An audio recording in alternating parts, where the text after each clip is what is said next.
महाभारत युद्ध के बाद बचे हुए लोगों का क्या हुआ? महाभारत युद्ध को भारत की भूमि कुरुक्षेत्र में लड़ा गया था। कौरव और पांडवों की सेना में कुल 18 अक्षौहिणी सेना थी, जिनमें कौरवों की 11 और पांडवों की 7 अक्षौहिणी सेना थी। एक अक्षौहिणी सेना में 21,870 हाथी, 21,870 रथ, 65,610 घोड़े और 1,09,350 पैदल होते थे। इस युद्ध के प्रमुख सूत्रधार भी 18 थे। इस युद्ध में कुल 18 योद्धा ही जीवित बचे थे। महाभारत युद्ध के पश्चात कौरवों की तरफ से 3 और पांडवों की तरफ से 15 यानी कुल 18 योद्धा ही जीवित बचे थे। पांडव पक्ष के योद्धा, पांडव पक्ष के विराट और विराट के पुत्र उत्तर, संग और श्वेत, सात्यकी के 10 पुत्र, अर्जुन पुत्र इरावान, द्रुपद, द्रौपदी के 5 पुत्र, धृष्टद्युम्न, शिखंडी आदि नहीं बचे थे।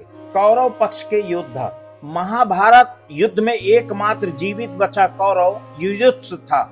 युधिष्ठिर ने युद्ध के मैदान में ही सभी योद्धाओं का अंतिम क्रियाकर्म करवाया था। कौरव पक्ष के कालिंगराज, भानुमान, केतुमान, अन्य कलिंग वीर, प्राच्य, सौवीर, क्षुद्रक और मानव वीर आदि सभी मारे गए।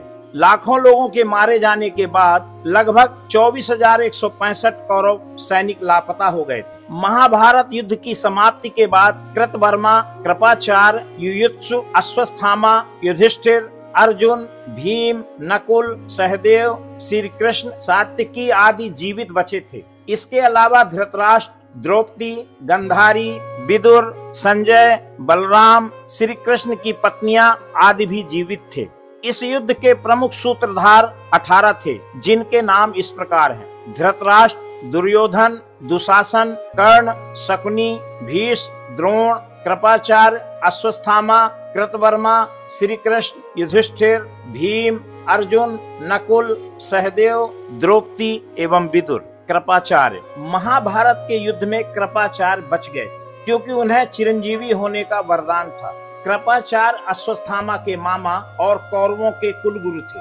महाभारत युद्ध में कृपाचार्य कौरवों की ओर से सक्रिय थे। वे आज भी जीवित हैं।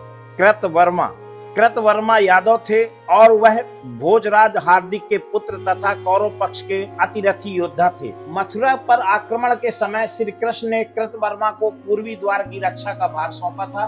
कृतवर्मा ने बाण के मंत्री कुंभकर्ण को हराया था। सांप के चलते यादवों के युद्ध में भी वो मारे गए थे। सात्यकी ने कृतवर्मा का सिर धड़ से अलग कर दिया। अश्वत्थामा कौरवों की ओर से लड़े थे। गुरु द्रोणाचार्य के पुत्र अश्वत्थामा के मस्तक पर अमूल्य मणि विद्यमान थी, जो कि उसे दैत्य, दानव, शस्त्र, व्याधि, देवता, नाग आदि से निर्भय रखती थी। यही कारण था कि उन्हें कोई नहीं मार सकता था। पिता को छल पूर्वक मारे जाने का जानकर अश्वत्थामा दुखी होकर क्रोधित हो गए और उन्होंने ब्रह्मास्त्र का प्रयोग कर दिया, जिससे युद्ध भूमि शमशान की भूमि बदल गई। यह देख कृष्ण ने उन्हें 3000 वर्षों तक कोढ़ी के रूप में जीवित रहने का शाप दे डाला। युयुत्सु, महाराज धृतराष्ट्र के एक पुत्र युत्सु ने पांडवों की ओर से लड़ाई की थी। महाभारत काव्य में युयुत्सु राजा धृतराष्ट्र के वैश्य दासी महिला से उत्पन्न पुत्र थे। माना जाता है कि युत्सु वंशज आज भी मौजूद है। सात्यकी, महाभारत युद्ध की सात्यकी पांडवों की ओर से लड़ने वाला योद्धा थे। सात्यकी ने कौरवों के अनेक उच्च कोटि के योद्धाओं को मार डाला, जिनमें से प्रमुख जलसंधि, त्रिगतों की गजसेना, सुदर्शन मिलेच्छों की सेना, भूरिश्रवा, कर्णपुत्र प्रसन्न थे। सात्यकी ने यादवों के झगड़े में कृतवर्मा का सिर काट दिया था और वे मारे गए थे। कृष्ण यदुवंश का नाश, कुछ यादव युद्ध में और बाद में गंधारी के शाप के चलते आपसी युद्ध में मारे गए। युद्ध के बाद शाप के चलते श्री कृष्ण के कुल में आपसी युद्ध शुरू हुआ, जिसमें श्री कृष्ण के पुत्र आदि सभी मारे गए। बलराम ने यह देखकर समुद्र के किनारे जाकर समाधि ले ली। श्री कृष्ण के प्रभास क्षेत्र में एक बहेलिये ने पैर में तीर मार दिया, जिसे कारण बनाकर उन्होंने देह त्याग दी। बचे लोगों ने कृष्ण के कहने के अनुसार द्वारका छोड़ दी और हस्तिनापुर की शरण ली। यादवों और भोज्य गणराज्यों का अंत होते ही कृष्ण की बसाई द्वारका सागर में डूब गई। बच गए योद्धा, महाभारत के युद्ध के पश्चात कौरवों की तरफ से 3 और पांडवों की तरफ से 15 यानी कुल 18 योद्धा ही जीवित बचे थे, जिनके नाम हैं कौरवों के कृतवर्मा, कृपाचार्य, युयुत्सु, अश्वत्थामा, जबकि पांडवों की ओर से युधिष्ठिर, अर्जुन, भीम, नकुल, सहदेव, कृष्ण, सात्विकी आदि बचे थे। पांचों पांडुपुत्र और 5 पांडवों में सबसे बड़े युधिष्ठिर ने महाभारत युद्ध की समाप्ति पर बचे हुए मृत सैनिकों का, चाहे वे शत्रु वर्ग के हों अथवा मित्र वर्ग के, दाह संस्कार और तर्पण किया। कई वर्षों तक पांडवों ने राजसुख भोगने के बाद स्वर्ग के लिए प्रस्थान किया।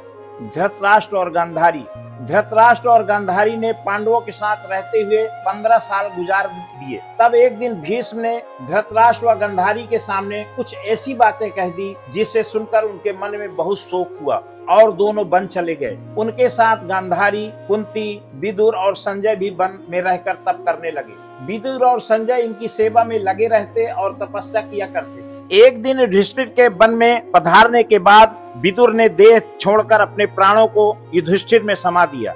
फिर एक दूसरे दिन जब धृतराष्ट्र और अन्य गंगा स्नान कर आश्रम आ रहे थे, तभी वन में भयंकर आग लग गई। दुर्बलता के कारण धृतराष्ट्र, गांधारी व कुंती भागने में असमर्थ थे, इसलिए उन्होंने इसी अग्नि में प्राण त्यागने का विचार किया और वहीं एकाग्रचित होकर बैठ गए। इस प्रकार धृतराष्ट्र, गांधारी व कुंती ने अपने प्राणों को त्याग कर दिया। संजय ने यह बात तपस्वियों को बताई। वे स्वयं हिमालय पर तपस्या करने चले गए। धृतराष्ट्र, गांधारी व कुंती की मृत्यु का समाचार जब महल में फैला तो हाहाकार मच गया। तब देवर्षि नारद ने उन्हें धैर्य बंधाया। युधिष्ठिर ने विधि पूर्वक सभी का श्राद्ध कर्म करवाया और दान दक्षिणा देकर उनकी आत्मा की शांति के लिए संस्कार किए।